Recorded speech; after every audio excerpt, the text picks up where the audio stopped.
ప్రతిఘటన టీవీకి స్వాగతం. క్షణక్షణం మీకోసం. తెలంగాణలోని జయశంకర్ భూపాలపల్లి జిల్లాలో విషాదం చోటు చేసుకుంది. కరెంట్ షాక్తో ఆదివారం సాయంత్రం ఓ కానిస్టేబుల్ మృతి చెందాడు. వన్యప్రాణాల కోసం ఏర్పాటు చేసిన కరెంటు వైర్లు తగిలి విధి నిర్వహణలో ఉండగానే ప్రాణాలు కోల్పోయాడు. కాటారం మండల పరిధిలోని నస్తూర్పల్లిలో ఈ ఘటన చోటు చేసుకుంది. వివరాల్లోకి వెళ్తే, భూపాలపల్లి జిల్లా కాటారం మండలం నస్తూర్పల్లి గ్రామ అటవీ ప్రాంతంలో గుర్తు తెలియని వ్యక్తులు సంచరిస్తున్నారనే సమాచారం స్థానిక పోలీస్ స్టేషన్కు అందింది. దీంతో కానిస్టేబుల్ ప్రవీణ్ అడవిలో మరికొందరు సిబ్బందితో కలిసి కూబింగ్కు వెళ్లారు.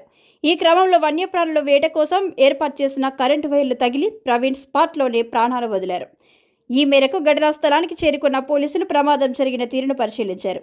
అనంతరం కేసు నమోదు చేసుకుని కరెంట్ షాక్ ట్రాప్ను పెట్టిన నిందితుల కోసం గాలింపు ముమ్మరం చేశారు.